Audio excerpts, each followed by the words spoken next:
High, তোমরা কেমন আছো? সবাই খুব খুব ভালো আছো আর আমি খুবই ভালো আছি। তো আজকেও একটা ভিডিও নিয়ে চলে এসেছি, আশা করছি ভালো লাগবে। তো এখানে দেখো সকালবেলা ব্রাশ করে নিচ্ছি ঘুম থেকে উঠে, তারপরে এখানে দেখো আমি যা বাসি জামাকাপড় ছেড়ে নিয়ে চাটা খাওয়া কমপ্লিট হয়ে গেছে সকালবেলা হলো। তারপরে চলে এসেছিলাম রান্নাঘরে টিফিন বানাতে। তো সকালবেলা টিফিন বানিয়েছিলাম পাস্তা।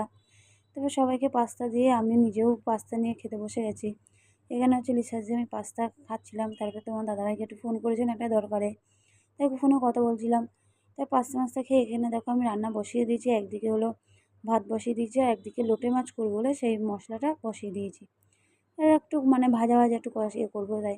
তাই দেখছো কত বাসন জড়ো হয়েছে, তারপর বাসন মেজে রান্নাবান্না করে বাসন মেজে তারপর গ্যাসটাও মুছে নিয়েছি পরিষ্কার করে, দেখতে পাচ্ছ। তারপর রান্নাবান্না করে নিয়ে বাদবাকি কাজ করে নিয়ে এখানে চলে এসেছিলাম ফ্রিজটাকে পরিষ্কার করতে, মানে অনেকদিন পরিষ্কার করা হয় না সেই জন্য।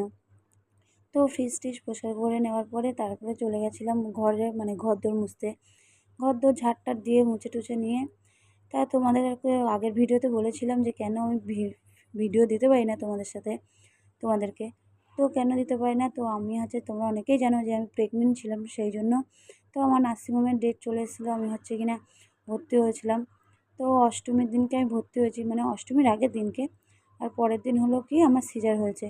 তো আমি সুস্থ হয়ে যাওয়ার পরে তারপরে তোমাদের সাথে ভিডিও শেয়ার করছি। তারপরে এখানে দেখো ঘরদোর মুছে টুছে নিয়ে আমি রান্না হয়ে গেছে। এখানে দুবেলা ডাল, আলু ভাজা, লোটে মাছ, তো এইগুলোই হয়েছিল।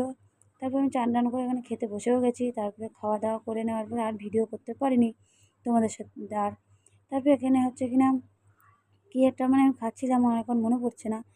তো সেটাই খাওয়া দাওয়া করে নেওয়ার পরে এখানে দেখো সন্ধ্যাবেলা একটু মানে দুপুরবেলা ভাত ঘুম দিয়ে আবার সন্ধ্যাবেলা ভিডিও করেছি। তাই দেখো এখানে চা নিয়ে বসে গেছি, চা খাচ্ছিলাম, চা বিস্কুট। তার ভিডিওটা এই পর্যন্ত কেমন লাগছে কমেন্টে জানিয়ে পারলে